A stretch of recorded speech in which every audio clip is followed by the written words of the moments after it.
Hello, Zizilla girls and boys. Gobaw समनि उनाव welcome back to my YouTube channel. So guys, गोबाव समनिफ्रायनो single बेमार जानानै थालायनाय भिडिअखौ लाबोनो हायाखैमोन आं आरो संसारनि माया सोबलायनाय जालायनाय सोलालायनाय सोबथाबलायनायफोरनिफ्रायबो गोबां गोजानाव दंमोन आं लेकिन बखाचोदा जब से ठीक होके आया बेन स्टॉक सोशल मीडिया पर तो अलग की छुट्टियाबा मचा के रखा हुआ है सालों ने बिनिखायनो बिसोर बखाचोदाफोरखौ नायनो हाथारिनि बे भिडिअखौ लानानै फैथारबाय आं ओ सरि भुलि गैया डिसक्लेमार देने नीथ' 10 क्लासाव फर्स्ट बार खेब्बाब फेल जागलिबाय थानाय खुद को शेक्सपियर समझने वाले बोचड़ी वाले लोग बोलेंगे तू हमारे यंग जनरेशन को बिगाड़ रहा है साला हाड़ामी छूतिया बोलेंगे। ये बड़ी अच्छी बात कही आप।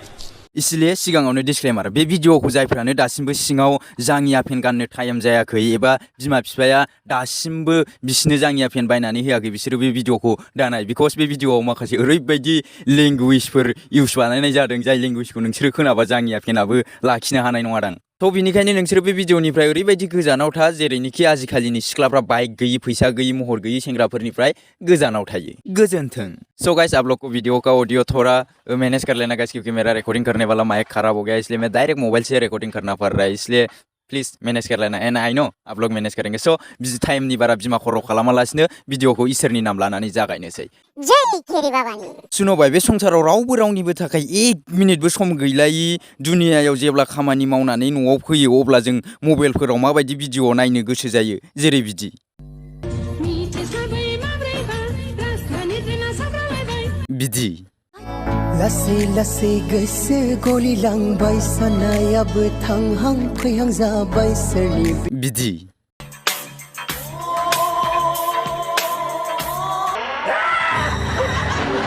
ओ तेरी माँ का बोचरा अबे कौन बोकाचोदा ये वीडियो एडिट किया है बे साले गरम जापानी तेल से मुंह मार देंगे बोकाचोदा बहन के टके लेकिन देख के मजा आया बोचड़ी के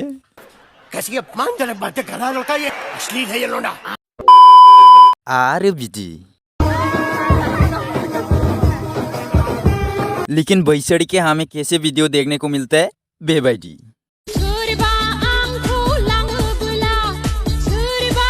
कसम से यार बेबाइडी वीडियो को नुवा मोबाइल कोई तोड़ के गान में डाल देने को मन होता है बैन स्टॉक।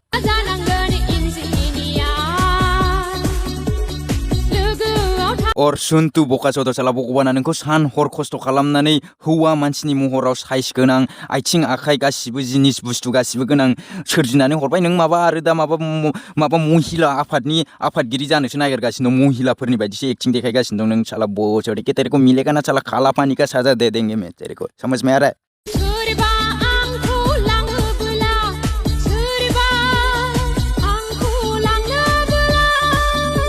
अबे भाई जितना भी बोल ले तू कोई लेके नहीं जा रहा तुझे कहीं पर भी समझ में आ रहा बैन स्टॉक।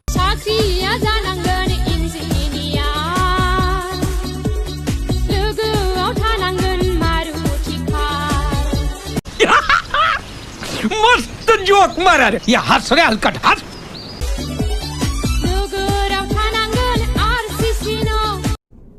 निकल लौड़े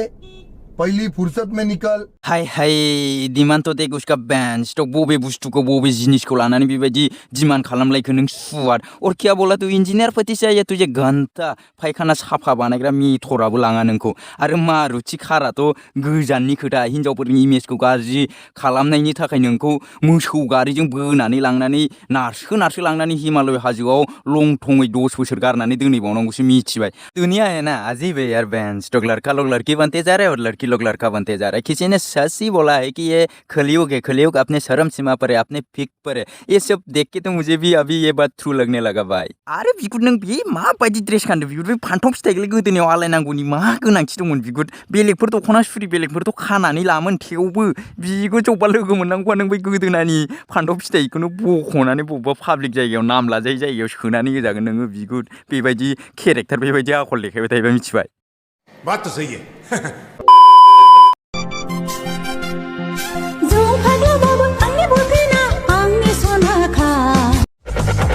क्या माल है यार। थ' फाग्लाफोर बबेखौ नायनानै बे सिख्लाखौ रस खालामलाबायनो थिनखो नोंसोरलाय एसेबांदि समायना गुफुर गावदां गन्थं जंजि सानखारि दख'ना गानलायग्रा बोसोरके मोननायमोनबाथ' जुलिसो लागौमोन आं मिथिबाय।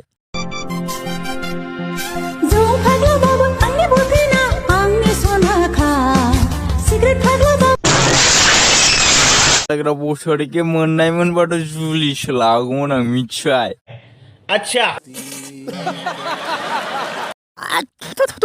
बेखौ आं बे रावखौ आं बुङाखैमोन बे आंनि बै सिंनि हारामि आत्मा साला सिख्लाफोर नुबानो गोसो आवलिग्रा आत्मा गाज्रि आत्मायासो बुंदोंमोन आं बे बाथ्राखौ बुंथाराखैमोन अ माय गॉड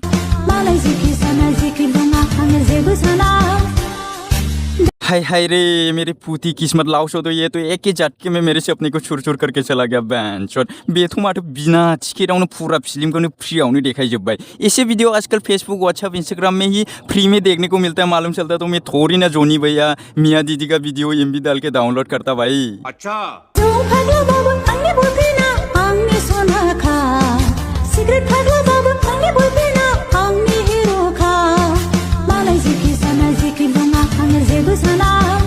आच्छा बिनिखायनोथ' जों सोबि जायि लोङि सेंग्राफ्रा गासिबो सिंगोलै दंजोबो बिगोद लावरायखे यार दिनैसो मिथिबाय आं सिख्लाफोरनो माबायदि सेंग्राफोर नांगौ माबायदि सेंग्राफोरखौ बिसोरो मोजां मोनो माबायदि सेंग्राफोरजों बिसोरो मेलायाव बेरायनो लाजिया हाबा हुखायाव बेरायनो लाजिया हाबा हुखा फांसन बायदिफोराव बिसोरो ज' थांफानो गोसो जायो दिनैसो मिथिबाय आं बिगोद लेकिन अपन को भी पीने को मांगता है कल से भाई हाथ से कितना दिन काम चलाएंगे आप लोग को भी पता है भाई नहीं होता और नहीं होता तो एक सीरियस नोट है दीदी आप ये सब करके अपने आप को बहुत ही कूल बहुत ही हेवी बहुत ही माल समझ रहे होंगे लेकिन नहीं है दीदी बेबायदि खालामनानै नोङो नोंनिल' इज्जत थांदों बेखौ साननाङा नोंजों लोगोसे आंटी अंकल गांव सोसाइटी विलेज ये सब का भी गया है सोच ले एक बार फ्री का एडवाइस लेना है तो ले लो नहीं तो बाढ़ में जाओ अपन को तो सिर्फ कंटेंट मांगता है वीडियो आप करते जाओ अपन मारते जाएंगे अपन को तो वही चाहिए बस हमको बस कंटेंट ही मांगता है भाई सो गाइस जोबनायाव मोनसे गोनां खोथा बे भिडिअखौ मात्र एन्टारटेनमेन्टनि थाखायल' बानायनाय जादों बेनिखायनो बे भिडिअखौ एन्टारटेनमेन्ट बायदिल' साननानै रावबो बिखा बिख्ला आमाय थुख्ल' सोनानै दाला आरो सोरबा सोना लादोंबा निकाल लौड़े पहली फुर्सत में निकाल तो होमबा दिनैनि थाखाय एसेनोसै लोगो मोनफिन थाबैनो मोनसे गोदान भिडिअआवबो बारा गोलाव जाबाय अगर वीडियो को पसंद आया तो वीडियो को लाइक करो अगर चैनल को सब्सक्राइब नहीं किया तो चैनल को सब्सक्राइब करो और बाजू में जो बेल आइकन है उसमें प्रेस करके ऑल नोटिफिकेशन का सेट कर लो ताकि मैं जब भी आप लोग के लिए नई वीडियो लेके आए तो सबसे पहले आप लोग देख सके और ज़िंदगी में तेरा भाई को आगे बढ़ते हुए देखना चाहते हो तो प्लीज़ वीडियो को ज़्यादा से ज़्यादा लोगों के साथ शेयर कीजिए और thank you and thanks for watching